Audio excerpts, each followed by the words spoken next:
Princess, nag-review na ba kayo? May recitation daw tayo ngayon, sabi ni teacher. Nag-review ako kagabi, Bebang. Lahat ng subject, pinag-aralan ko. Parastaris ka!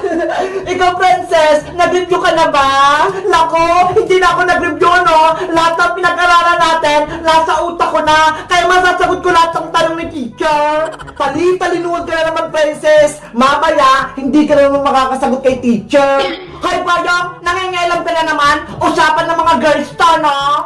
Talaga naman palibasa, hindi ka nag-review, kaya lagi kang bokya. Bakit ikaw? Nag-review ka ba?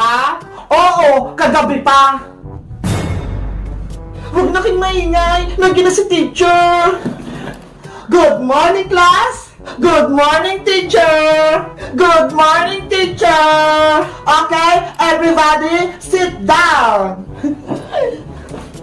Teacher, ano po yung hawak nyo? Merienda po ba yan? Jelly to Princess! Wow! Jelly! Pahingin po ako, teacher! Ops! Hindi to libre! Eh, para saan po yan? Etong jellies na to, premyo nyo kapag nakasagot kayo sa akin sa recitation. Ay! May ma-premyo si teacher! Diba? Galingan natin para mabigyan tayo ni teacher ng jelly. Sige, Iska! Sana hindi mahirap yung tanong ni teacher para mabigyan niya rin ako ng jelly ace. Okay, class, magsisimula na tayo. Ikaw, Ben, ang unang sasagot. Ready ka na ba? Apo, teacher. Eto ang tanong mo, sino ang ating pambansang bayani? Teacher, ang ating pambansang bayani ay si Dr. Rosel San. Very good, tama yung sagot mo. Dahil dyan, meron kang jelly ace. Thank you po, teacher! Sayang! Ako saling nakasagot nun! Next, ikaw naman, Iska, tumayo ka na! Apa! Ang tanong, ano ang ibig sabihin ng GMRC? Hala, ang hirap ng tanong kay Iska, hindi niya masasagot yun! Ang ibig sabihin po ng GMRC ay Good Manners and Right Conduct. Very good, Iska. Ito ang premyo mo. Thank you po, teacher. Bilis, tamaan mo. Ang galing naman ng laro na to. Ay, ilan. Si nanay, tuwa maglaro. Parang bata. Ate Bebang, ala ko po ng Christmas tree niyo po, pero wala pong regalo. Ayaw nga, no. Wala pang nakalagay. Hindi pa po dumating si Santa Claus para magbigay po ng regalo, Ate Bebang. Wala pa nga din siya, Mateo, eh. Inaantay ko rin si Santa Claus. Sa tingin mo po, Ate Bebang, totoo po ba si Santa Claus?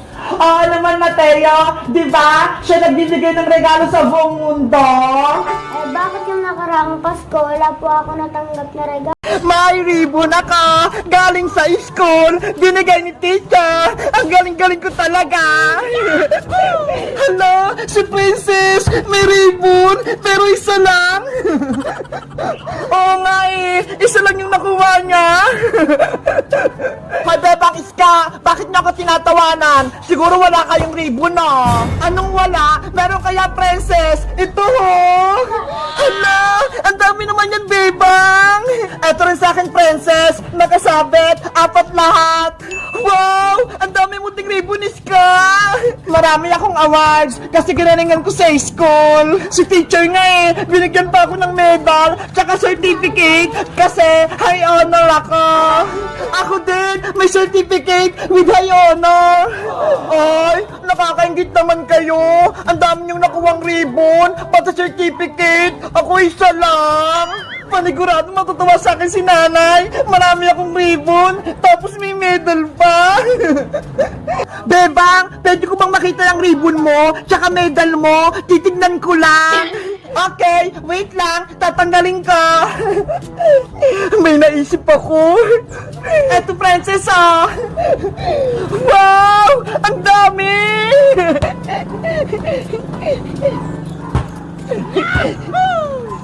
Bagay na bagay sa akin! Mukha akong matalino! Maraming award sa school! La la la la la la la la la. Hala, nandyan pala kayo. Naglilinis kasi ako dito sa labas ng bahay kubo namin eh. Kasi tignan nyo, ang daming kalat. Guys, si Frances, tsaka si Iska, pumunta sa may palengke, bumili ng pagkain namin. Habang wala sila, i-house tour ko muna kayo dito sa bahay kubo namin. Tara! Ito yung sala namin. May TV kami. Hello, Ate Bebang. Good morning. Good morning din sa'yo, Mateo. Ang ganda ng pinanonood mo, si SpongeBob. Kaya nga po, favorite ko yan. O siya, dyan ka lang muna, Mateo, Ipapakita ko lang yung bahay natin. Guys, ito pala yung swimming pool namin. Dito kami naliligo. Oh no! Hoy, Mateo! Nandyan ka ulit! Ate Bebang, gusto ko na pumaligo. Kaso, walang tubig yung swimming pool eh. Ano ba? Nanginalangin na po ako. Sige, mamaya, lalagyan kayo ng tubig. Diyan ka lang muna ha. Pupunta lang ako sa kusina. Ito naman yung kusina namin. Tingnan nyo ho. Ang ganda-ganda. Para ka talagang nasa probinsya. Wow! Ay, si Mateo. Nandiyan na naman. Naghugas ng baso.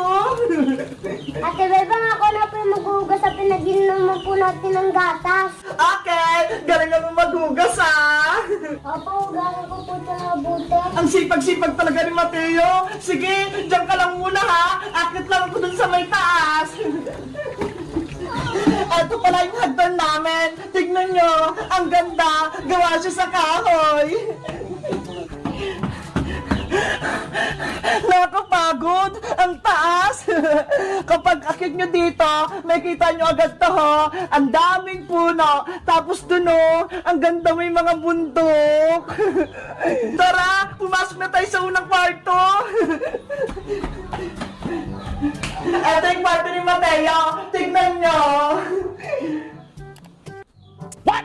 Uy, Mateo! Nandiyan ka na naman! Nakahiga! Napagod po kasi ako maghugas. Ate Bebang, kaya natulog po ako. Ikaw kasi! Ang sabi ko sa'yo, ako na maghuhugas eh! Ayos lang po yun, Ate Bebang. At least natulungan po kita. Ang bait talaga ni Mateo! O sige, diyan ka lang muna ha! Pupunta lang ako sa kwarto ko! Guys, pupunta tayo dito sa may kwarto ko. Tara, meron pa ditong duyan. Ay, si Mateo! Nandito na naman sa duyan! Naunahan niyo pa ako! Ano ba yan sa Ate Bebang? Restore po, nagpapahinga pa po ako dito eh. Ang bilis mo naman, Mateo! Ikaw ba si Flash? Mabilis lang po ako tumakbo, Ate Bebang, kaya po nakita na unahan. Akala ko may superpowers ka na eh! Guys, eto pala yung favorite namin nila Princess pati ni Iska na pwesto. Kasi tignan nyo, may duyan! Ang sarap-sarap tumambay! Ate Bebang, induyan mo po ako. Oh, sige!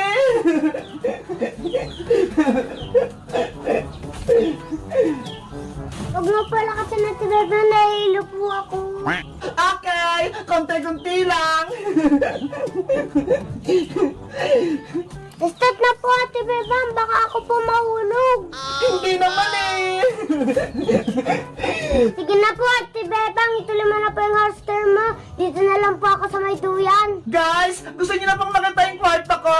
Tara, pumasok na tayo! Charan! Welcome sa aking kwarto! Mateo! Nandiyan ka na naman! Ate Bebang, nagtatrampolin pa ako dito kasi po, alam mo po na po niyo. Ako din! Gusto ko rin magtalon-talon dyan!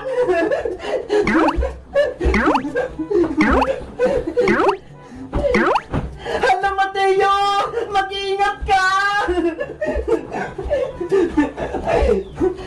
Guys, ito yung higaan namin. Di ba ang ganda? Ang lambot-lambot. Tapos, meron pa kaming electric fan. Ayun o. Dito pala kami natutulog ni Ventus pati ni Iska. Guys, may nakalimutan pala ako ipakita sa inyo. Yung share namin. Tara, tignan nyo. May shower. Ang ganda. Bye-bye, Ate Bebang!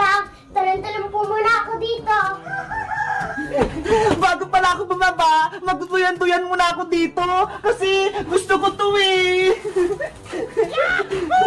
Uwi na kami guys bukas, kaya sinusulit ko na mag-stay dito sa bahay kubo namin.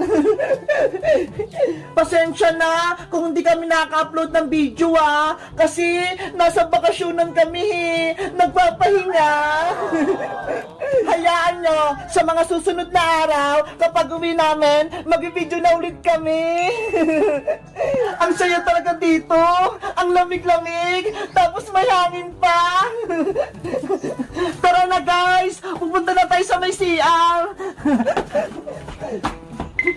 Dahan-dahan, baka mahulog tayo sa hagdan. Doon pala yung CR namin. Doon guys tara, ang ganda doon. Guys, ito na yung CR namin. Bumuksan ko na yung pinto. Yung alamig mo ng tubig. Ay, si Mateo, nag-shower na.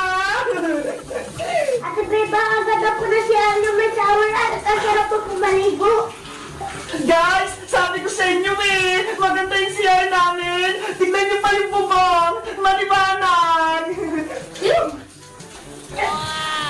Kita-kita yung langit, tsaka yung ulap.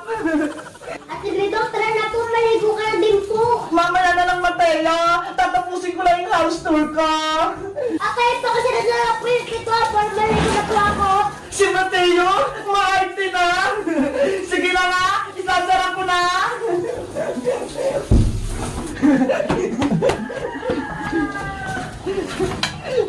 Guys, eto na yung bahay ko po namin. Maganda ba yung house tour ko? Wait nyo nga, 1 to 100. Gusto ko pa sana mag-stay dito kaso, si nanay, pinauwi na kami. Kaya, uwi na kami sa bahay. Kita-kita ulit tayo guys. Bye-bye!